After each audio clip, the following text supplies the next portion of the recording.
ತುಂಬ ರೀಸನ್ಸ್ ಇದೆ ನಾನು ಯಾಕೆ ಇದನ್ನು ಮಾಡ್ತಿದ್ದೀನಿ ಅಂತ. ಸೊ ನಾನು ಅದನ್ನು ಮಾತಾಡ್ತಾ ಎಕ್ಸ್ಪ್ಲೇನ್ ಮಾಡ್ಕೊಂಡು ಹೋಗ್ತೀನಿ ನಿಮಗೆ. ನಾನು ಯಾಕೆ ಇದನ್ನು ಪರ್ಟಿಕ್ಯುಲರಾಗಿ ನಾನು ಹೇಳಿದೆ, ಇದನ್ನು ಪರ್ಟಿಕ್ಯುಲರಾಗಿ ಯಾಕೆ ತೊಗೊಂಡೆ ಅಂತ ನಾನು ಹೇಳ್ತೀನಿ. ಸ್ವಲ್ಪ ಅಡ್ಜಸ್ಟ್ ಮಾಡ್ಕೊಳ್ಳಿ, ನಂಗೆ ಅರ್ಥ ಆಗುತ್ತೆ. ಸ್ವಲ್ಪ ಎಲ್ಲರಿಗೂ ಟೆಕ್ನಿಕಲಾಗಿ ಅಷ್ಟು ಅರ್ಥ ಆಗಲ್ಲ ಅಂತ, ಬಟ್ ರೀಸನ್ಸ್ ನನಗೆ ಆದಷ್ಟು ನಾನು ಟೆಕ್ನಿಕಲಾಗಿ ಅರ್ಥ ಮಾಡೋಕ್ಕೆ ಟ್ರೈ ಮಾಡ್ತೀನಿ. ಸೊ ಓಕೆ, ಸ್ಟಾರ್ಟ್ ಮಾಡೋಣ. ಸೊ ತುಂಬ ಮೆಸೇಜಸ್ ಬಂತು, ತುಂಬ ಅಂದರೆ ತುಂಬ ಬಂತು. ಆ್ಯಂಡ್ ಅದರೊಳಗೆ ಕಾಮನ್ ಕ್ವೆಶ್ಚನ್ಸ್ ಬಂದಿದ್ದು 3. ಒಂದು ಬಂದು, ಸರ್ ನಿಜವಾಗ್ಲೂ ರಿಸರ್ಚ್ ನಡೆದಿದ್ಯಾ? ಸೆಕೆಂಡ್ ಒನ್, ಸರ್ ಮೇಲ್ ಬಂತಾ? ಥರ್ಡ್ ಒನ್, ಸರ್ ಒಬ್ಬ ರಿಸರ್ಚರ್ ಇವಾಗ ಅವರು ನಿಜವಾಗ್ಲೂ ಏನಾದರೂ ಮಾಡಿದ್ರು ಅದು ಕನ್ಸಿಡರ್ ಆಗುತ್ತಾ, ನಾವು ಹೇಗೆ ನಂಬೋದು ಅಂತ. ಸೊ ಫಸ್ಟಿಂದ ಸ್ಟಾರ್ಟ್ ಮಾಡೋಣ. ಫಸ್ಟ್ ಇಸ್ ರಿಸರ್ಚ್ ನಡೆದಿದ್ಯಾ? ನಾನು ಕೇಳಿದ್ರೆ my answer is no, flat no. ಯಾವುದೇ ತರಹದ ವ್ಯಾಲಿಡೇಟೆಡ್ ರಿಸರ್ಚ್ ನಡೆದಿಲ್ಲ. ಸರ್ ನೀವು ಹೇಗೆ ಹೇಳ್ತೀರಾ, ನೀನು ಹೇಗೆ ಹೇಳ್ತೀಯ ಗುರು ರಿಸರ್ಚ್ ನಡೆದಿಲ್ಲ ಅಂತ? ಅಲ್ಲಿ ಭಾಷಣ ಇದೆ, ಒಂದು ಸೂಪರ್ಸಾನಿಕ್ ಸ್ಪೀಡಲ್ಲಿ ಹೋಗ್ತಿರೋ ಆಕ್ಟಾಕಾಪ್ಟರ್ ಅಂದರೆ 8 ಭುಜಗಳಿರುವ ಒಂದು ಡ್ರೋನ್ ಅಷ್ಟೇ ಆಕ್ಟಾಕಾಪ್ಟರ್ ಅಂದರೆ. ಅದೇ ಥರ ಕ್ವಾಡ್ ಅಂದರೆ 4, ಹೆಕ್ಸಕಾಪ್ಟರ್ ಅಂದರೆ 6 ಭುಜಗಳಿರುವ ಯಂತ್ರ, ಅಷ್ಟೇ ಡಿಫ್ರೆನ್ಸ್. ಸೊ ಸೂಪರ್ಸಾನಿಕ್ ಸ್ಪೀಡಲ್ಲಿ ಅದು ಹೋಗ್ತಿದ್ಯಂತಲ್ಲ, ಅದು ಯಾರು ಮಾಡಿಲ್ವಂತಲ್ಲ, ಅದಕ್ಕೆ ಒಂದು ಪೇಟೆಂಟು ಇದು ಬರ್ಬೋದಲ್ಲ. ಯಾಕೆ ಇಲ್ಲ ಅಂತ ಹೇಳ್ತಿದ್ಯಾ? ಅದು ರಿಸರ್ಚ್ ಅಲ್ವಾ? ಯಾಕದು ರಿಸರ್ಚ್ ಅಲ್ಲ ಅಂತ ಹೇಳ್ತಿದ್ಯಾ ಅಂದರೆ, ನಂದು ಸ್ಪೆಷಲೈಸೇಷನ್ ಬಂದ್ಬಿಟ್ಟು ಹೈ ಸ್ಪೀಡ್ ಫೆನಾಮಿನಾ. ಹಂಗಂದ್ರೆ ಇವಾಗ ನಾವು ಸ್ಪೀಡ್ ಬಗ್ಗೆ ಮಾತಾಡಿದ್ರೆ 4 ರೆಜಿಮ್ಸ್ ಬರುತ್ತೆ, 4 ಲೆವೆಲ್ಗಳು. ಒಂದು ಸಬ್ಸಾನಿಕ್ ಅಂತ ಬರುತ್ತೆ, ಒಂದು ಟ್ರಾನ್ಸಾನಿಕ್ ಅಂತ ಬರುತ್ತೆ, ಒಂದು ಸೂಪರ್ಸಾನಿಕ್ ಅಂತ ಬರುತ್ತೆ, ಒಂದು ಹೈಪರ್ಸಾನಿಕ್ ಅಂತ ಬರುತ್ತೆ. ಸೊ ಇವಾಗ ನಾವು ಸೂಪರ್ಸಾನಿಕ್ ಅಂತ ಕನ್ಸಿಡರ್ ಮಾಡಿದ್ರೆ ಅದೇ ಆದ ಒಂದು ಡಿಸೈನ್ ಮಾಡುವ ಪದ್ಧತಿಗಳಿರುತ್ತೆ. ಇವಾಗ ನಾನು ಒಂದು ಸೂಪರ್ಸಾನಿಕ್ ಸ್ಪೀಡಲ್ಲಿ ಹಾರುವ ಯಂತ್ರವನ್ನು ನಾನು ಡಿಸೈನ್ ಮಾಡಬೇಕು ಅಂದರೆ ನಾನು ಫಸ್ಟು ಡಿಸೈನ್ ಮಾರ್ಕ್ ನಂಬರ್ ಅಂತ ಕನ್ಸಿಡರ್ ಮಾಡ್ತೀನಿ. ಮಾರ್ಕ್ 2 ಇಂದ ಮೇಲ್ ಹೋಗುವ ಎಲ್ಲ ಯಂತ್ರಗಳಿಗೆ ನಾವು ಸೂಪರ್ಸಾನಿಕ್ ವೆಹಿಕಲ್ಸ್ ಅಂತ ಕರಿತೀವಿ. So design mark number 1 consider ಮಾಡ್ತೀನಿ. ಸೆಕೆಂಡ್ ಬರೋದು ನಂದು ವಿಸ್ಕಾಸಿಟಿ ಕನ್ಸಿಡರ್ ಮಾಡ್ತೀನಿ, ಟೆಂಪರೇಚರ್ ಕನ್ಸಿಡರ್ ಮಾಡ್ತೀನಿ, ಪ್ರೆಷರ್ ಕನ್ಸಿಡರ್ ಮಾಡ್ತೀನಿ. ಸೊ ಈ ವೇರಿಯಬಲ್ಸ್ನ ನಾನು ಏನು ಮಾಡ್ತೀನಿ ಅಂದರೆ ಈಕ್ವೇಷನ್ಸ್ ಬರುತ್ತೆ, ಗವರ್ನಿಂಗ್ ಈಕ್ವೇಷನ್ಸ್ ಅಂತ ನಾವು ಕರಿತೀವಿ. ಈ ಈಕ್ವೇಷನ್ಸಲ್ಲಿ ನಾವು ಅದನ್ನು ಇನ್ಕಾರ್ಪೊರೇಟ್ ಮಾಡ್ತೀವಿ. ಹಂಗಾದ್ರೆ ನಮಗೆ ಸಿಕ್ಕಿರೋ ವ್ಯಾಲ್ಯೂಸ್ನ ಅದಕ್ಕೆ ರೀಪ್ಲೇಸ್ ಮಾಡ್ತೀವಿ ಅಷ್ಟೇ. ಸೊ ಅದರಿಂದ ನಮಗೆ ಒಂದು ಶೇಪ್ ಬರುತ್ತೆ, ಸೂಪರ್ಸಾನಿಕ್ ಬಾಡಿ ಬರುತ್ತೆ. ಓಕೆ, ಅದನ್ನು ನಾವು ಸೂಪರ್ಸಾನಿಕ್ ಬಾಡಿ ಅಥವಾ ಅದನ್ನು ನಾವು ಕ್ಯಾಡ್ ಮಾಡೆಲ್ ಮಾಡಿಬಿಟ್ಟು ನಾವು ಅನಾಲಿಸಿಸ್ ಮಾಡ್ತೀವಿ. ಸೊ ಡ್ರೋನ್ ಯಾಕೆ ಆಗಲ್ಲ, ಡ್ರೋನ್ ಯಾಕೆ ಸೂಪರ್ಸಾನಿಕ್ ಸ್ಪೀಡಲ್ಲಿ ಹೋಗೋಕ್ಕಾಗಲ್ಲ ಅಂದರೆ, ನೀವು ಯಾವುದೇ ಒಂದು ಸೂಪರ್ಸಾನಿಕ್ ಬಾಡಿ ಎಕ್ಸ್ಟ್ರೂಡ್ ಮಾಡಿದ್ರು, ಸೊ ಪ್ಲೀಸ್ ಒನ್ ರಿಕ್ವೆಸ್ಟ್, ಯಾರು ಕಾಲ್ ಮಾಡೋಕ್ಕೆ ಹೋಗಬೇಡಿ, ವಿಡಿಯೋ ಕಾಲ್ದೆಲ್ಲ ಮಾಡೋಕ್ಕೆ ಹೋಗಬೇಡಿ, ಇಂಟ್ರಪ್ಟ್ ಆಗುತ್ತೆ ನನಗೆ. ಸೊ ನನ್ನ ಆಗಲೇ ಹೇಳ್ದಂಗೆ ಒಂದು ಸೂಪರ್ಸಾನಿಕ್ ಬಾಡಿ ಅಂತ ನಾವು ಇದು ಮಾಡಬೇಕು ಅಂತ ಹೇಳಿ, ಈ ಡ್ರೋನ್ ಯಾಕೆ ಒಂದು ಸೂಪರ್ಸಾನಿಕ್ ಬಾಡಿ ಆಗಲ್ಲ ಅಂತ ಹೇಳಿದ್ರೆ, ನಾವು ಒಂದು ಸೂಪರ್ಸಾನಿಕ್ ಸ್ಪೀಡಲ್ಲಿ ಹೋದರೆ ಆ ಸೂಪರ್ಸಾನಿಕ್ ಬಾಡಿ ಮೇಲೆ ಶಾಕ್ ವೇವ್ಸ್ ಅಂತ ಬೀಳುತ್ತೆ. ಆ ಶಾಕ್ ವೇವ್ಸ್ ಅಂತ ಬಿದ್ದಾಗ ಸೂಪರ್ಸಾನಿಕ್ ಸ್ಪೀಡಲ್ಲಿ ಬೌಂಡ್ರಿ ಲೇಯರ್ ಅಂತ ಒಂದಿರುತ್ತೆ. ಬೌಂಡ್ರಿ ಲೇಯರ್ ಅಂದರೆ ಏನಪ್ಪ ಅಂತ ಹೇಳಿದ್ರೆ, ನೀವು ಒಂದು ಗ್ಲಾಸ್ ತಗೊಂಡು ಒಂದು ನಲ್ಲಿ ಕೆಳಗೆ ಇಟ್ಟರೆ ಆ ಗ್ಲಾಸ್ ಮೇಲೆ ಒಂದು ಥಿನ್ ಲೇಯರ್ ನೀರು ಓಡುತ್ತೆ, ಅದಕ್ಕೆ ನಾವು ಬೌಂಡ್ರಿ ಲೇಯರ್ ಅಂತ ಹೇಳ್ತೀವಿ. ಆ ಬೌಂಡ್ರಿ ಲೇಯರು ಸೂಪರ್ಸಾನಿಕ್ ಸ್ಪೀಡ್ಸಲ್ಲಿ ತುಂಬ ಚಿಕ್ಕದಿರುತ್ತೆ. ಅದ್ರ ಮೇಲೆ ಶಾಕ್ಸ್ ಬಿದ್ದಾಗ ಅಲ್ಲಿ ಗ್ಯಾಪ್ ಬರುತ್ತೆ. ಆ ಗ್ಯಾಪಿಂದ ನಾವು ಸ್ಟ್ಯಾಗ್ನೇಷನ್ ಪ್ರೆಷರ್ ಎಲ್ಲ ಫಾರ್ಮ್ ಆಗುತ್ತೆ. ಸೊ ಈ ಥರದ್ದು ತುಂಬ ಸಿವಿಯರ್ ಫೆನಾಮಿನನ್ಸ್ ಇವೆಲ್ಲ. ಇದರಿಂದ ಏರೋಡೈನಮಿಕಲ್ ಹೀಟಿಂಗ್ ಆಗುತ್ತೆ. ಸೊ ಈ ಥರದನ್ನ ಒಂದು body which is not streamlined in shape ಅಂತ ಹೇಳಿದ್ರೆ, ಇವಾಗ ನಾವು ಒಂದು ಹದ್ದು ನೋಡ್ಬೋದು. ಒಂದು ಹದ್ದು ನೋಡಿದ್ರೆ ಅದ್ರ ಶೇಪು ಸ್ಟ್ರೀಮ್ಲೈನ್ಡ್ ಆಗಿರುತ್ತೆ. ಹಂಗಾದ್ರೆ ಅದು ಮುಂದೆ ಹೋಗೋದಕ್ಕೆ ಹೆಲ್ಪ್ ಮಾಡಂಗೆ ಇರುತ್ತೆ ಅದ್ರ ಬಾಡಿ ಸ್ಟ್ರಕ್ಚರು. ಸಿಮಿಲರ್ಲಿ ಒಂದು ಸೂಪರ್ಸಾನಿಕ್ ಬಾಡಿ ಅದರಿಂದ ಆ ಈಕ್ವೇಷನಿಂದ ಬರುವಂಥ ಎಲ್ಲ ಬಾಡೀಸೂ ಅದೇ ಥರ ಸ್ಟ್ರೀಮ್ಲೈನ್ಡ್ ಆಗೇ ಇರಬೇಕು. ನಾವು ಇನ್ನೂ ಸಿಂಪಲಾಗಿ ಹೇಳಬೇಕಂದ್ರೆ, ನಾವು ಇಡ್ಲಿ ಹಿಟ್ಟನ್ನ ಯೂಸ್ ಮಾಡಿಬಿಟ್ಟು ಪುಳಿಯೋಗರೆ ಮಾಡೋದಕ್ಕೆ ಆಗಲ್ಲ. ಇಡ್ಲಿ ಹಿಟ್ಟಿರೋದು ಇಡ್ಲಿ ಮಾಡೋದಕ್ಕೆ. ಸೊ ಅದು ಇದಕ್ಕೆ ಮ್ಯಾಚ್ ಇಲ್ಲ. ಸೊ ಸೂಪರ್ಸಾನಿಕ್ ಸ್ಪೀಡಲ್ಲಿ ಡ್ರೋನ್ ಹೋಗುತ್ತಾ? ಇದು ಚಾನ್ಸೇ ಇಲ್ಲ. ಸೂಪರ್ಸಾನಿಕಲ್ಲಿ ಈ ಥರ ಡ್ರೋನ್ ಹೋಗೋದಕ್ಕೆ ಚಾನ್ಸೇ ಇಲ್ಲ. ನಾವು ಈ ಡ್ರೋನ್ಸ್ ಎಲ್ಲ ಸಬ್ಸಾನಿಕ್ ಸ್ಪೀಡ್ಸಲ್ಲಿ ಬರುತ್ತೆ. ಸಬ್ಸಾನಿಕ್ ಸ್ಪೀಡ್ಸಲ್ಲಿ ನಾವು ಕನ್ಸಿಡರ್ ಮಾಡೋದು ಲ್ಯಾಮಿನಾರ್ ಫ್ಲೋ ಮತ್ತು ಟರ್ಬ್ಯುಲೆಂಟ್ ಫ್ಲೋ ಅಂತ ಇರುತ್ತೆ. ಆ್ಯಂಡ್ ಟ್ರಾನ್ಸಿಷನ್ ಅಂತ ಇದು ಮಾಡ್ತೀವಿ ನಾವು. Transition from laminar to turbulent flow ಅನ್ನೋದನ್ನ ನಾವು ಸ್ಟಡಿ ಮಾಡ್ತೀವಿ. That is a predominant fluid dynamic parameter. ನಾವು ಅದ್ರ ಬಗ್ಗೆ ಓದೋದು. ಸೂಪರ್ಸಾನಿಕ್ ಸ್ಪೀಡ್ಸಲ್ಲಿ. So next question. So first ಕ್ವೆಶನ್ಗೆ ಆನ್ಸರ್ ಬಂತು, ಸೂಪರ್ಸಾನಿಕ್ ಸ್ಪೀಡ್ಸಲ್ಲಿ ಆ ಡ್ರೋನು ಹೋಗೋಕ್ಕೆ ಚಾನ್ಸೇ ಇಲ್ಲ. ನೆಕ್ಸ್ಟ್ ಕ್ವೆಶನ್ ಇಸ್, ಸರ್ ಹಾಗಾದರೆ ಇದ್ರ ಬಗ್ಗೆ ರಿಸರ್ಚೇ ನಡೆದಿಲ್ವಾ, ಏನೂ ಮಾಡಿಲ್ವಾ ಇದ್ರ ಬಗ್ಗೆ? ನನ್ನ ಆನ್ಸರ್ ತಿರ್ಗಾ ನೋ, ಝೀರೋ ರಿಸರ್ಚ್. ಅದಕ್ಕೂ ಎಕ್ಸ್ಪ್ಲೇನ್ ಮಾಡ್ತೀನಿ. ಯಾಕೆ ಅಂತ ಹೇಳಿದ್ರೆ, ಒಂದು ರಿಸರ್ಚ್ ಮಾಡಕ್ಕೆ ನಾನು ಸ್ಟಾರ್ಟ್ ಮಾಡೋಕ್ಕಿಂತ ಮುಂಚೆ ನಾನು ಏನು ಮಾಡ್ತೀನಿ ಅಂತ ಹೇಳಿದ್ರೆ ಲಿಟ್ರೇಚರ್ ರಿವ್ಯೂ ಅಂತ ಹೇಳ್ತೀವಿ. ಲಿಟ್ರೇಚರ್ ರಿವ್ಯೂ ಅಂದರೆ, ನಾನು ಇವಾಗ ಒಂದು ರಿಸರ್ಚ್ ಬಗ್ಗೆ ಮಾಡಬೇಕು ಅಂತ ಹೇಳಿದ್ರೆ ನಾನು ಸುಮ್ಮನೆ ಗೂಗಲಲ್ಲಿ ಹೋಗ್ಬಿಟ್ಟು ಇವಾಗ ನಂದು ರಿಸರ್ಚ್ ಟಾಪಿಕ್ ಬಂದುಬಿಟ್ಟು ಸ್ಪೇಸ್ ರೈಡರ್ ಅಥವಾ ವೇವ್ ರೈಡರ್ ಅಂತ ಹೇಳ್ತೀನಿ. ನಾನು ಅದನ್ನು ಗೂಗಲಲ್ಲಿ ಹೋಗಿ ವೇವ್ ರೈಡರ್ ಅಂತ ಇದು ಮಾಡಿದ್ರೆ ನನಗೆ ವೇವ್ ರೈಡರ್ ಪೇಪರ್ ಅಂತ ಕೊಟ್ಟರೆ ಲಕ್ಷ ಬರುತ್ತೆ. ನಾನು ಎಲ್ಲ ಓದೋದಕ್ಕಾಗಲ್ಲ, ಅಂದರೆ ಅಷ್ಟೊಂದು ಟೈಮ್ ಇರಲ್ಲ. ಇಟ್ ಈಸ್ ಹ್ಯೂಮನ್ಲಿ ಇಂಪಾಸಿಬಲ್, ಮನುಷ್ಯನಿಗೆ ಆ ಥರ ಮಾಡೋದಕ್ಕಾಗಲ್ಲ. ಸೊ ನಾನೇನು ಮಾಡ್ತೀನಿ, ಫಿಲ್ಟರ್ಸ್ ಕೊಡ್ತೀನಿ. ಯಾವ ಥರ ಅಂತ ಹೇಳಿದ್ರೆ, ಸ್ಪೇಸ್ ರೈಡರ್ ಅಂತ ಗೂಗಲ್ ಮಾಡಲ್ಲ ನಾನು, ಹೈಪರ್ಸಾನಿಕ್ ಸ್ಪೇಸ್ ರೈಡರ್ ಅಂತ ಮಾಡ್ತೀನಿ. ಹೈಪರ್ಸಾನಿಕ್ ಅನ್ನೋ ವರ್ಡ್ ಬರುತ್ತೆ, ಸೊ ಫಿಲ್ಟರ್ ಆಗುತ್ತೆ ಅದು. ಸಿಮಿಲರ್ಲಿ ನೆಕ್ಸ್ಟ್ ಫಿಲ್ಟರ್ ಕೊಡ್ತೀನಿ, ಬ್ಲಂಟೆಡ್ ಹೈಪರ್ಸಾನಿಕ್ ವೇವ್ ರೈಡರ್ ಅಂತ. ಸೊ ಬ್ಲಂಟ್ ಬಂತು, ಇನ್ನು ಫಿಲ್ಟರ್ ಆಗುತ್ತೆ. ಅದಾದಮೇಲೆ ಬ್ಲಂಟ್ನ ಸ್ಪೆಸಿಫೈ ಮಾಡ್ತೀನಿ, 10% ಬ್ಲಂಟೆಡ್, 2 ಸೆಂಟಿಮೀಟರ್ ಬ್ಲಂಟೆಡ್ ಅಂತ ಸ್ಪೆಸಿಫೈ ಮಾಡ್ತೀನಿ. ಅವಾಗ ಎಲ್ಲ ಫಿಲ್ಟರ್ ಆಗಿ ನನಗೆ ಉಳಿದಿರೋದೇ 10 ಪೇಪರ್ ಮ್ಯಾಕ್ಸಿಮಮ್ ಉಳಿದಿರುತ್ತೆ. ಸೊ ಆ 10 ಪೇಪರಲ್ಲಿ ನನಗೆ ಫ್ರೀ ಆಕ್ಸೆಸ್. ಇವಾಗ ಸಪೋಸ್ ನಾನು ಒಬ್ಬ ಪ್ರೈವೇಟ್ ರಿಸರ್ಚರ್, ನನ್ನ ಹತ್ರ ಯೂನಿವರ್ಸಿಟಿದು ಪಾಸ್ ಎಲ್ಲ ಇರಲ್ಲ. ಸೊ ಒಬ್ಬ ಫ್ರೀ ರಿಸರ್ಚರ್ ಆದರೆ ನನಗೆ ಫ್ರೀ ಆಕ್ಸೆಸ್ಸಲ್ಲಿ ಸಿಗೋದು ಒಂದು 2-3 ಪೇಪರ್. ಅದನ್ನು ನಾನು ಡೌನ್ಲೋಡ್ ಮಾಡ್ಕೋತೀನಿ. ಅದನ್ನು ಡೌನ್ಲೋಡ್ ಮಾಡಿಕೊಂಡು ಆ ಯಾರು ಆಥರ್ ಇರ್ತಾರೆ ಅವ್ರ ಬಗ್ಗೆ ನೋಡ್ತೀನಿ, ನನ್ನ ರಿಸರ್ಚು ಮತ್ತು ಅವರಿಗೆ ಸಂಬಂಧ ಇದೆಯಾ ಅಂತ. ನಾನು ಅದು ನೋಡಾದ್ಮೇಲೆ ನಾನು ಏನು ಮಾಡ್ತೀನಿ, ಅವ್ರದ್ದು ಸೈಟೇಷನ್ಸ್ ಇಟ್ಕೋತೀನಿ. ಸೊ ದಟ್ ನಾನು ಮುಂದಿನ ಅವರು ಏನಾದರೂ ಇದು ಮಾಡಿದ್ರೆ ನನಗೆ ಗೊತ್ತಾಗಲಿ ಅಂತ. This is the way to start a research. ಯಾವ ಒಳ್ಳೆ ಸೈಂಟಿಸ್ಟೂ ಅದು ಯಾವುದೇ ಒಳ್ಳೆ ರಿಸರ್ಚರ್ ಕೂಡ 4ಗಿಂತ ಜಾಸ್ತಿ ರಿಫರೆನ್ಸ್ ಪೇಪರ್ ಇಟ್ಕೊಳ್ಳಲ್ಲ. ಯಾಕಂತ ಹೇಳಿದ್ರೆ ಎಲ್ಲ ರಿಸರ್ಚ್ ವಿಲ್ ಬಿ ಸ್ಪೆಸಿಫಿಕ್. ಒಂದು ಕಡೆಗೆ ಮಾತ್ರ ನಾವು ಸ್ಪೆಸಿಫಿಕ್ ಆಗಿ ಓದೋದು, ನಾವು ಎಲ್ಲದನ್ನೂ ಮಾಡೋಕ್ಕಾಗಲ್ಲ. ಸೊ ಪರ್ಟಿಕ್ಯುಲರ್ ಆಗಿ ನಾವು ಸೆಲೆಕ್ಟ್ ಮಾಡಿರ್ತೀವಿ, 4 ರೆಫರೆನ್ಸ್ ಪೇಪರ್ ಅಂತ ಇಟ್ಕೊಂಡಿರ್ತೀವಿ, ಆ್ಯಂಡ್ ನೆಕ್ಸ್ಟ್ ಇದಕ್ಕೆ ಹೋಗ್ತೀವಿ. ಸೊ ನೆಕ್ಸ್ಟ್ ಪ್ರೊಸೀಜರ್ ಬಂದುಬಿಟ್ಟು, ಒಂದು ಡ್ರೋನ್, ಮಗ ನೀನು ಹೆಂಗೆ ಒಂದು ಡ್ರೋನ್ ಮಾಡ್ತೀಯಾ ಅಂತ ಕೇಳಿದ್ರೆ, drone is a team effort. ಡ್ರೋನ್ನ ಒಂದು ಕಾಂಪ್ಲೆಕ್ಸ್ ಒಂದು ನಾರ್ಮಲ್ ಡ್ರೋನ್ನ ಇದು ಮಾಡಬೇಕಂದ್ರೆ it is a team effort. ಒಂದು ಡಿಪಾರ್ಟ್ಮೆಂಟ್ ಮಾಡೋಕ್ಕಾಗಲ್ಲ. ಅದರೊಳಗೆ ಒಂದು ಡಿಸೈನ್ ಟೀಮ್ ಇರುತ್ತೆ, ಇನ್ನೊಂದು ಬಂದುಬಿಟ್ಟು you have control and guidance. ಇದನ್ನ ಜ್ಞಾಪಕ ಇಟ್ಕೊಳ್ಳಿ, control and guidance. Design team ಬಂದುಬಿಟ್ಟು ಯೂಶಲಿ ಮೆಕ್ಯಾನಿಕಲ್ ಇಂಜಿನಿಯರ್ಸ್ ಅವ್ರೇನು ಮಾಡ್ತಾರೆ ಅಂತ ಹೇಳಿದ್ರೆ, ಅದು ಕ್ಯಾಡ್ ಮಾಡೆಲ್ ಇರುತ್ತಲ್ಲ, ನಾನು ಹೇಳಿದ್ನಲ್ಲ ಮುಂಚೆ, ಒಂದು ಈಕ್ವೇಷನ್ಗೆ ಹಾಕ್ಬಿಟ್ಟು ಅದರಿಂದ ಒಂದು ಶೇಪ್ ತೆಗಿತಾರೆ ಅಂತ. ಆ ಮಾಡೆಲ್ನ ಅವರು ಕ್ಯಾಡಲ್ಲಿ ಮಾಡಿಬಿಟ್ಟು, next is a very important face, ಅದಕ್ಕೆ ನಾವು ಗ್ರಿಡ್ ಜನರೇಷನ್ ಅಂತ ಹೇಳ್ತೀವಿ. ಗ್ರಿಡ್ ಜನರೇಷನ್ ಏನು ಅಂತ ಹೇಳಿದ್ರೆ, ಆ ಇಡೀ ಬಾಡಿನ ಚಿಕ್ಕ ಪಾರ್ಟ್ ಮಾಡಿಬಿಟ್ಟು ಅದಕ್ಕೆ ಕ್ಯಾಲ್ಕುಲೇಷನ್ ಈಸಿ ಆಗಿ. ಗ್ರಿಡ್ ಜನರೇಷನ್ ತುಂಬ ಕಷ್ಟ. ಇವಾಗ ನಾನು ಮಾಡೋದು ಅದೇ ಗ್ರಿಡ್ ಜನರೇಷನ್. ಇದು CFDಲಿ ಬರುತ್ತೆ. ಗ್ರಿಡ್ ಜನರೇಷನ್ ಯಾಕೆ ಕಷ್ಟ ಅಂತ ಹೇಳಿದ್ರೆ, ಅದು ಗವರ್ನಿಂಗ್ ಈಕ್ವೇಷನ್ಸ್ ಅಂತೆಲ್ಲ ಇರುತ್ತೆ, ಅದರ ಅನುಸಾರವಾಗಿ ನಾನು ಅದನ್ನು ಮಾಡಬೇಕು. ಕೆಲವು ಕಡೆ ನಾನು ಚಿಕ್ಕದಾಗಿ ಸೆಲ್ಸ್ ಮಾಡಬೇಕು ಅಂತ ಇರುತ್ತೆ, ಕೆಲವು ಕಡೆ ದೊಡ್ಡದಾಗಿ ಮಾಡಬೇಕು ಅಂತ ಇರುತ್ತೆ, ಕೆಲವು ಕಡೆ ಟಾಪೋಲಜಿ ಚೇಂಜ್ ಆಗುತ್ತೆ, ಸ್ಟ್ರಕ್ಚರಲ್ ಗ್ರಿಡ್ ಇರುತ್ತೆ, ಅನ್ಸ್ಟ್ರಕ್ಚರಲ್ ಗ್ರಿಡ್ ಇರುತ್ತೆ, ಈ ಥರ ತುಂಬ ಬರುತ್ತೆ. ಸೊ ನಾನೇನು ಮಾಡ್ತೀನಿ, ಅದನ್ನೆಲ್ಲ ಮಾಡಿ ನೆಕ್ಸ್ಟ್ ಬರೋದು ಬೌಂಡ್ರಿ ಕಂಡೀಷನ್ಸ್ ನಾನು ಕೊಡ್ತೀನಿ. ಫಾರ್ ಎಕ್ಸಾಂಪಲ್, ವಾಲ್ ಹತ್ರ ಸ್ಲಿಪ್ ಇರಲ್ಲ ಅಂತ ನಾನು ಒಂದು ಬೌಂಡ್ರಿ ಕಂಡೀಷನ್ ಕೊಡ್ತೀನಿ, ವಾಲ್ ಅವೇ ಕೋರ್ಸ್ ಆಗಿರುತ್ತೆ ಅಂತ ಇನ್ನೊಂದು ಬೌಂಡ್ರಿ ಕಂಡೀಷನ್ ಕೊಡ್ತೀನಿ. ಆ ಥರ ಎಲ್ಲ ಮಾಡಿ ನಾನು ಅನಾಲಿಸಿಸ್ ಮಾಡ್ತೀನಿ. ಒಂದು ಪಾರ್ಟನ್ನು ಅನಾಲಿಸಿಸ್ಗೆ ಸಬ್ಜೆಕ್ಟ್ ಮಾಡ್ತೀನಿ. ಇದು ಒಬ್ಬ ಮೆಕ್ಯಾನಿಕಲ್ ಇಂಜಿನಿಯರ್ ಮಾಡೋದು. ಅದು ಏನು ಮೆಟೀರಿಯಲ್ ಇಂಟಿಗ್ರಿಟಿ, ಒಂದು ಡ್ರೋನ್ ಇಂಟಿಗ್ರಿಟಿ, ಇದನ್ನು ಮಾಡೋದು ಮೆಕ್ಯಾನಿಕಲ್ ಇಂಜಿನಿಯರ್. ಸೊ ಈ ಕಡೆ ದ ರಿಯಲ್ ಹೀರೋಸ್, ಒಂದು ಡ್ರೋನ್ ಮಾಡೋದಕ್ಕೆ ರಿಯಲ್ ಹೀರೋಸ್ ನಾನೊಬ್ಬ ಮೆಕ್ಯಾನಿಕಲ್ ಇಂಜಿನಿಯರ್ ಆಗಿ ಹೇಳ್ತಾ ಇದ್ದೀನಿ. The real heroes in drone making is electronics, electrical people and may be CS. ನಂಗೆ ಅಷ್ಟು ಐಡಿಯಾ ಇಲ್ಲ. ಈ ಮೂರು they are the real heroes, they are the heart of a drone. ಯಾಕೆ ಹೇಳ್ತಾ ಇದ್ದೀನಿ ಅಂತ ಹೇಳಿದ್ರೆ, electronics and electricals is the most difficult field.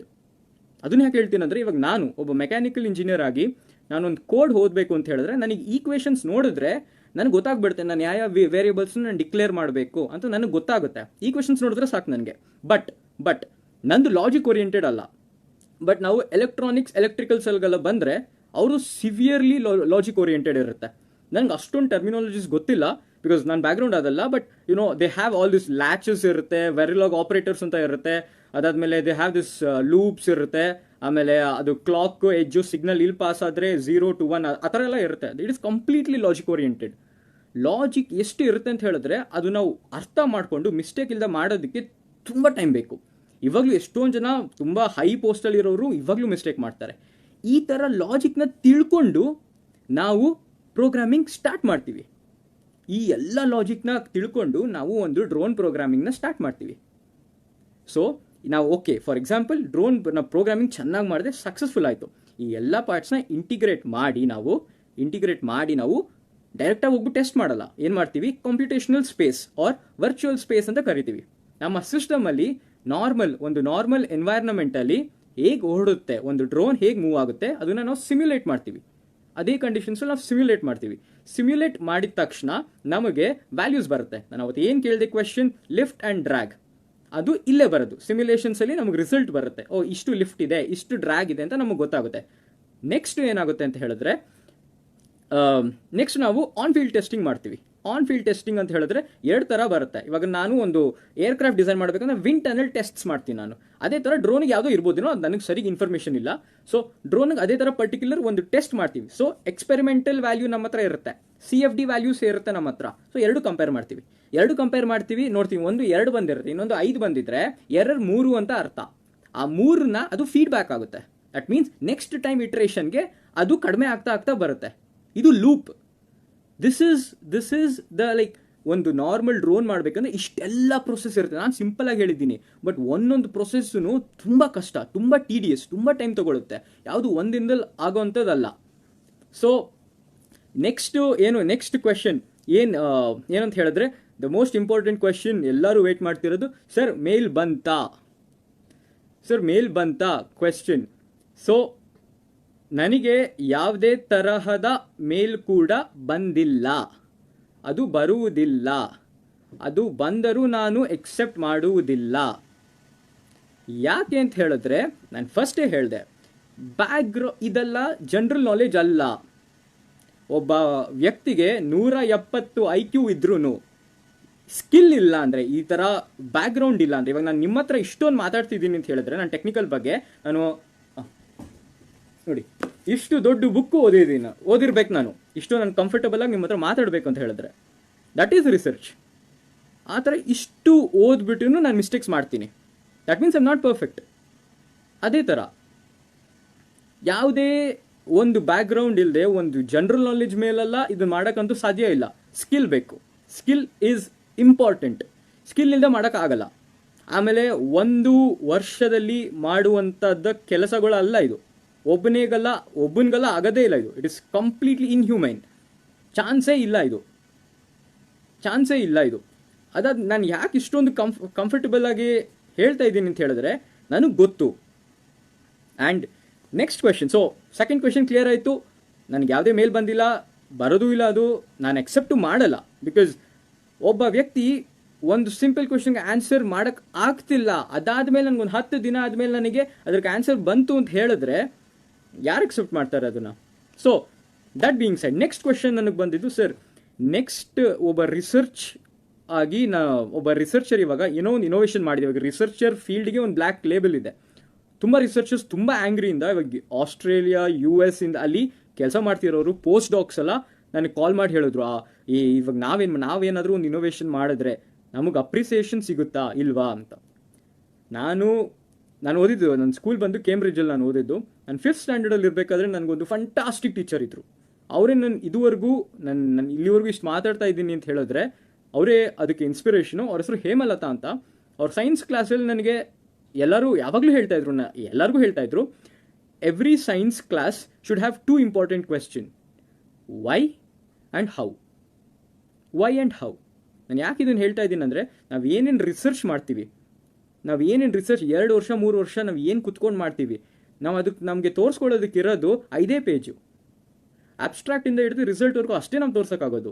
ಯಾರಾದರೂ ಅದು ನೋಡಿಬಿಟ್ಟು ನೀನೊಂದು ಮಿಸ್ಟೇಕ್ ಮಾಡಿದ್ಯಾ ರಿಸರ್ಚಲ್ಲಿ, ಸ್ವಲ್ಪ ಕರೆಕ್ಟು, ಇನ್ನೂ ಸ್ವಲ್ಪ ಅಥವಾ ಜಾಸ್ತಿ ಕರೆಕ್ಟು, ಸ್ವಲ್ಪ ತಪ್ಪು ಅಂತ ಇಲ್ಲ, ತಪ್ಪು ಅಷ್ಟೇ. ನೀವು ಸ್ವಲ್ಪ ತಪ್ಪಾಗ್ಬಿಟ್ಟು ರಿಸರ್ಚಲ್ಲಿ ಕೊಟ್ಟರೆ it is like complete zero, ನಿನಗೇನೂ ಬರಲ್ಲ, ನೀನು ಮಾಡಿದ್ದೆಲ್ಲ ವೇಸ್ಟು ಅನ್ನೋದು. ಸೊ ಯಾವುದೇ ರಿಸರ್ಚರ್ಗೆ ನೀವು ಹೋಗ್ಬಿಟ್ಟು, ಸರ್ ಇದು ಹೇಗೆ ಮಾಡಿದ್ರಿ, ಇದು ಯಾತಕ್ಕೆ ಮಾಡಿದ್ರಿ ನೀವು ಅಂತ ಕೇಳಿದ್ರೆ, ಅವರು ತುಂಬ ಖುಷಿಯಿಂದ ನಿಮಗೆ ತಲೆ ಕೆಟ್ಟೋಗೋವರೆಗೂ ಎಕ್ಸ್ಪ್ಲೇನ್ ಮಾಡ್ತಾರೆ. ಅವರು ನಿಜವಾದ ರಿಸರ್ಚರ್ಸ್.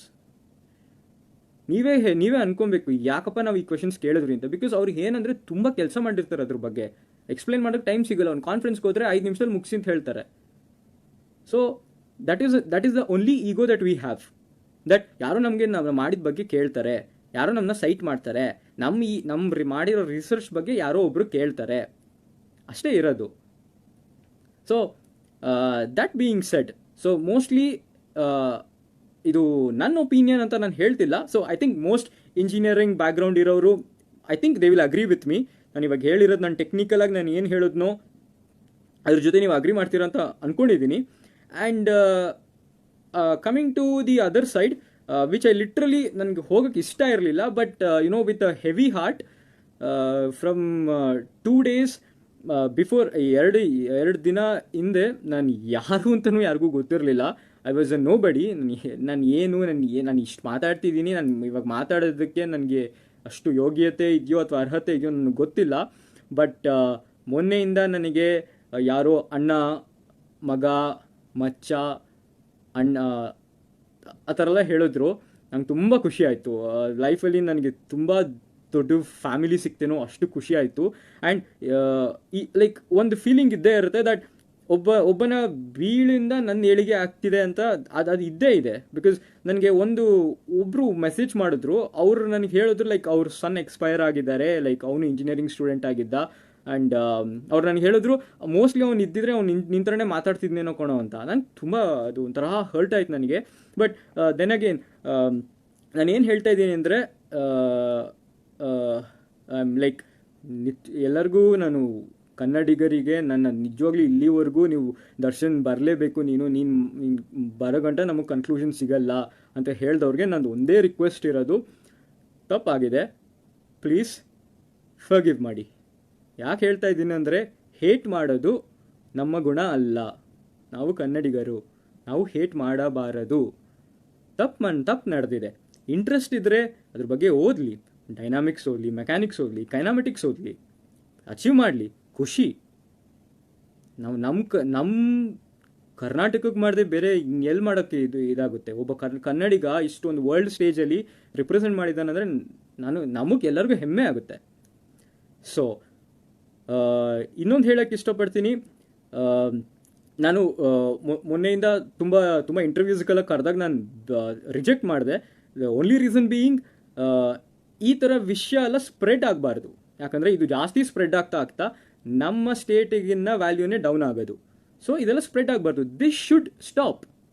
ನಿಮಗೆ ಇವಾಗ ಕನ್ಕ್ಲೂಷನ್ ಸಿಕ್ಕಿದೆ ಅಂತ ಅನ್ಕೋತೀನಿ. ನೀವು ಕೇಳ್ದಂಗೆ ದರ್ಶನೇ ಬಂದು ಮಾತಾಡಿರೋದು. ಟೆಕ್ನಿಕಲಾಗಿ ಮೆಕ್ಯಾನಿಕಲಲ್ಲಿ ನಾನು ತಪ್ಪು ಮಾಡಿರಲ್ಲ, ನನಗೆ ಗೊತ್ತು, ನನ್ನ ರಿಸರ್ಚ್ ಅದು. ಎಲೆಕ್ಟ್ರಾನಿಕ್ಸ್ ರಿಲೇಟೆಡ್ ನಾನು ಏನೋ ತಪ್ಪು ಹೇಳಿದ್ರೆ, ಸೊ ನೀವು ನನ್ನ ಕರೆಕ್ಟ್ ಮಾಡಿ, ಈ ಥರ ಮಾಡು, ಈ ಥರ ಕಣೋ, ನೀನು ಹೇಳಿದ ತಪ್ಪು ಅಂತ ಇದು ಮಾಡಿ. I am very approachable. ನನ್ನ ಇನ್ಸ್ಟಾಗ್ರಾಮ್ ಹ್ಯಾಂಡಲ್ ಇದೆ ನಿಮ್ಮ ಹತ್ರ, so you can text me, very happy.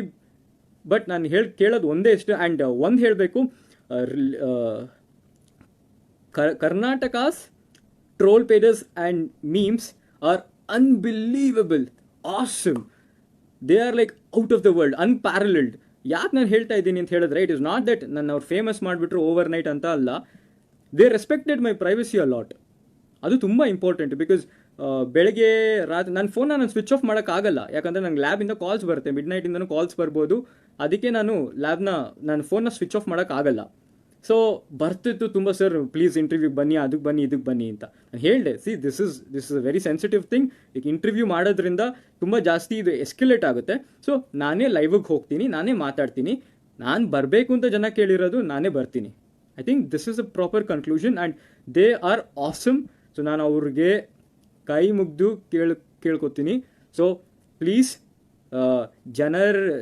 ಜನರಿಗೆ ಲೈಕ್ ಈ ಥರ ಅವನ ಮೇಲೆ ಹೇಟ್ ಬೇಡ, ಈ ಸಿಚುವೇಶನ್ ಬಗ್ಗೆ ಹೇಟ್ ಬೇಡ. So let us forgive. ನಮ್ಮ ಇಡೀ ಕರ್ನಾಟಕದಲ್ಲಿ ಒಂದು ದೊಡ್ಡ ಸೂತಕ ಇದೆ ನಮಗೆ ಇವಾಗ, ಕೊರೋನಾ ಅನ್ನೋದು. ನಾವು ಅದನ್ನು ಗೆಲ್ಲೋಣ ಫಸ್ಟು. ಅದ್ರ ಮುಂದೆ ಇದೆಲ್ಲ ಏನೂ ಇಲ್ಲ. ಅದು ನಾವು ಚೆನ್ನಾಗಿದ್ದರೆ ಎಲ್ಲ ಮಾಡ್ಬೋದು. ಸೊ ಅದು ಒಂದು ನನ್ನ ಕಡೆಯಿಂದ ರಿಕ್ವೆಸ್ಟ್. ಅದೇನೋ ಗೊತ್ತಿಲ್ಲ, ಇವತ್ತು ಅನ್ನಿಸ್ತಿದೆ ದರ್ಶನ್ ನಾನು ಏನಾದರೂ ಹೇಳಿದ್ರೆ ಅಟ್ಲೀಸ್ಟ್ ಏನೋ ಗೊತ್ತಿಲ್ಲ 40% ಆಫ್ ದ ಜನ ನನ್ನ ಮಾತು ಕೇಳಿ ದರ್ಶನ್ ಹೇಳ್ತಾ ಇದ್ದಾನೆ, ಸೊ ವಿ ಶುಡ್ ಫರ್ಗಿವ್ ಅಂತ ಅನ್ಕೋತಾರೆ ಅಂತ ನಾನು ಅನ್ಕೊಂಡಿದ್ದೀನಿ. ಸೊ ಪ್ಲೀಸ್ ಕೈ ಮುಗ್ದು ಕೇಳ್ಕೊತೀನಿ, ಒಬ್ಬ ಒಬ್ಬ ನೀವೇ ಹೇಳಿದಿರ ಅಣ್ಣ, ಮಗ, ಮಚ್ಚ, ಬ್ರೋ, ಡೂಡ್ ಕಡೆಯಿಂದ ಬರ್ತಿದೆ. So please let us forgive, let us forget, let us move on. So ಇಲ್ಲಿವರೆಗೂ ನಾನು ಮಾತಾಡಿದ್ದು ಆ ಇನ್ಸಿಡೆಂಟ್ ಬಗ್ಗೆ. ಸೊ ನಾನು ಇನ್ನೂ ಸ್ವಲ್ಪ ಹೊತ್ತು ಮಾತಾಡ್ತೀನಿ, that is not related to this. So ಇವಾಗ ನಾನು ಹೇಳ್ದಂಗೆ ಮುಗೀತಿದ್ದು, ನಾನು ಇದ್ರ ಬಗ್ಗೆ ತಿರ್ಗಾ ಮಾತಾಡಲ್ಲ. ಸೊ ನಿಮಗೆ ಬೇಕಾಗಿರೋ ಕನ್ಕ್ಲೂಷನ್ ನಾನು ಕೊಟ್ಟಿದ್ದೀನಿ ಅಂತ ನಾನು ಅಂದ್ಕೊಂಡಿದ್ದೀನಿ. ಸೊ ನೆಕ್ಸ್ಟ್ ನಾನು ಮಾತಾಡೋದು, ತುಂಬ ಜನ ನನಗೆ ಲೈಕ್ ಸರ್ ನಾವು ಟೆಕ್ನಿಕಲ್ ಫೀಲ್ಡಲ್ಲಿ ಇದ್ದೀವಿ, ನಾವು ಈ ಥರ ಮಾಡ್ತಾ ಇದ್ದೀವಿ, ಹೌ ಕ್ಯಾನ್ ವಿ, ನಮಗೆ ಅಡ್ವೈಸ್ ಬೇಕು ಆ ಥರ ಇದು. ನಾನು ಹೇಳಿದೆ, ಸರ್ ನೀವೆಲ್ಲ ತುಂಬ ದೊಡ್ಡವರು, ನನ್ನ ಪ್ಲೀಸ್ ಯಾರು ಸರ್ ಅಂತೆಲ್ಲ ಅಡ್ರೆಸ್ ಮಾಡಬೇಡಿ. I am just 24 years of old, above average intelligence ಅಷ್ಟೇ ಇರೋದು. ನಾನು ಏನು ಮಾಡ್ದಿರೋ ಕೆಲಸ ಎಲ್ಲ ಏನು ಮಾಡಿಲ್ಲ, ನಾನು ಅಬೋವ್ ಆ್ಯಾವ್ರೇಜ್ ಇಂಟೆಲಿಜೆನ್ಸ್ ಅಷ್ಟೇ. ಬಟ್ ನನಗೆ ಗೊತ್ತಿರೋದ್ರ ಬಗ್ಗೆ ನೀವು ಏನು ಕೇಳಿದ್ರು I am ready to help you all. And ನನಗೆ ಗೊತ್ತಿಲ್ಲ ಅಂತ ಹೇಳಿದ್ರು, ನನ್ನ ಲ್ಯಾಬಲ್ಲಿ ನನ್ನ ಪಕ್ಕ ಇದೊಂದು ಹೇಳಬೇಕು, ನನ್ನ ಲ್ಯಾಬಲ್ಲಿ ನನ್ನ ಪಕ್ಕ ನಿಕೋಲಸ್ ಅಂತ ಕೂತ್ಕೋತಾನೆ, ನಿಕೋಲಸ್ ಜಾರ್ಡಿನ್ ಜಾಕ್ ಅಂತ, ಫ್ರೆಂಚಿಂದ. Most amazing person. I think ನನ್ನ ಕೇಳಿದ್ರೆ ನನಗೆ ಗೊತ್ತಿರೋದ್ರಲ್ಲಿ he is the most knowledgeable person ನನಗೆ ಗೊತ್ತಿರೋದು. ಸುಮ್ಮನೆ ಎಲ್ಲರಿಗೂ ಗೊತ್ತಿರಲಿ ಅಂತ ಹೇಳಿದೆ. ನಾನು ಒಂದು 10% ಇಲ್ಲ ನಾನಂತ ಅಂತ ಅನ್ಕೋತೀನಿ. ನಿಮ್ಗೇನಾದರೂ ಆ ಥರ ಡೌಟ್ ಇದ್ದರೆ ನಾನು ಅವ್ರ ಹತ್ರ ಕೇಳಿ, ಅಥವಾ ನನ್ನ ಜೂನಿಯರ್ಸು ಅಥವಾ ನನ್ನ ಜೂನಿಯರ್ಸಾಗಿ ಇಲ್ಲಿ ಕೆಲಸ ಮಾಡಿದವರು IITs ತುಂಬ ಜನ ಇದ್ದಾರೆ. IT ಡೆಲ್ಲಿ, ಖಡಗ್ಪುರ್, ಕಾನ್ಪುರ್ ತುಂಬ ಕಡೆ ಇದ್ದಾರೆ. I can help you with that. And ನಾನು ನನ್ನ ರಿಸರ್ಚಲ್ಲಿ ಇನ್ವಾಲ್ವ್ ಆಗ್ತೀನಿ. And when I come back like maybe next year ISTSL ನಂದು ಒಂದು ಕಾನ್ಫರೆನ್ಸ್ ನಾನು ಪೇಪರ್ ಪ್ರೆಸೆಂಟ್ ಮಾಡಬೇಕು ಅಂತ ಅಂದ್ಕೊಂಡಿದ್ದೀನಿ. Hope everything goes good. And ನಾನು ನಿಜವೂ ಆ್ಯಂಡ್ ಕರ್ನಾಟಕಕ್ಕೆ ಬಂದಾಗ ಎಲ್ಲರೂ ಹೇಳ್ತೀರಿ, ಸರ್ ಪ್ಲೀಸ್ ಬನ್ನಿ, ನೀವು ಟೆಕ್ನಿಕಲ್ ಟಾಕ್ ಮಾಡಿ ನಮ್ಮ ಕಾಲೇಜಲ್ಲಿ. ಖಂಡಿತ ಬರ್ತೀನಿ. ನನ್ನ ರಿಸರ್ಚ್ ಒಳ್ಳೆ ಫೇಸಲ್ಲಿ ಇದ್ದರೆ ನಾನು ಖಂಡಿತ ಬಂದು ಮಾತಾಡ್ತೀನಿ. ಆ್ಯಂಡ್ ಒಂದು ಫೋರಮ್ ಆರ್ಗನೈಸ್ ಮಾಡಿ ಅಂತ ಹೇಳ್ತಾಯಿದ್ರು. ಅದ್ರ ಬಗ್ಗೆ ನನಗೆ ಅಷ್ಟೊಂದು ಐಡಿಯಾ ಇಲ್ಲ. ಬಟ್ ನನ್ನ ಕರ್ನಾಟಕಕ್ಕೆ ವಾಪಸ್ ಬಂದಾಗ ನೀವು ಲೈಕ್ ಏನಾದರೂ ಇದು ಮಾಡಿ ಒಂದು ಡಿಸ್ಕಷನ್ ಏನಾದರೂ ಆರ್ಗನೈಸ್ ಮಾಡಿ ಕರೀರಿ, ಖಂಡಿತ ನಾನು ಬರ್ತೀನಿ. ಆ್ಯಂಡ್ ಇಷ್ಟೊಂದು ಪ್ರೀತಿ ಕೊಟ್ಟಿದ್ದೀರಾ. ಆ್ಯಂಡ್ ಅದನ್ನು ನಾನು ವ್ಯಾಲ್ಯೂ ಮಾಡಲಿಲ್ಲ ಅಂದರೆ that is sin on my part. So I will always be grateful for it. ಯಾವಾಗಲೂ ನಾನು ಇದನ್ನು ಇಟ್ಕೊಂಡಿರ್ತೀನಿ. These 2 days were like completely different for me. And I hope you support me. ಇದನ್ನು ಹಾಗೆ ಇಟ್ಕೊಳ್ಳಿ, ಮರಿಬೇಡಿ, ಅಷ್ಟೇ ಕೇಳೋದು. And with that being said, ಅದೇ ಲಾಸ್ಟಲ್ಲಿ ಇದೊಂದೇ ನಾನು ಕೇಳ್ಕೊಳ್ಳೋದು, ಲೆಟ್ಸ್ ಫರ್ಗೆಟ್ ದಿಸ್. ಇನ್ನೊಂದ್ಸರಿ ಇದ್ರ ಬಗ್ಗೆ ಮಾತಾಡಬೇಡಿ. ತಪ್ಪಾಗಿದೆ, ಆಗುತ್ತೆ. So let us forgive and forget. ಎಲ್ಲರ ಹತ್ರನೂ ಇದೇ ಕೇಳ್ಕೊಳ್ಳೋದು. ಆಮೇಲೆ ಈ ಕೊರೋನಾ ಅನ್ನೋದು ತುಂಬ ಹರಡ್ತಾ ಇದೆ. ಸೊ ಎಲ್ಲರೂ ಹುಷಾರಾಗಿರಿ, take care. And I hope you all a very happy life. So thank you all. ನಾನು ಇಲ್ಲಿಗೆ ನನ್ನ ಲೈವ್ ಸ್ಟ್ರೀಮ್ ಮುಗಿಸ್ತೀನಿ. Thank you all for coming and have a good night. ಶುಭರಾತ್ರಿ. Thank you.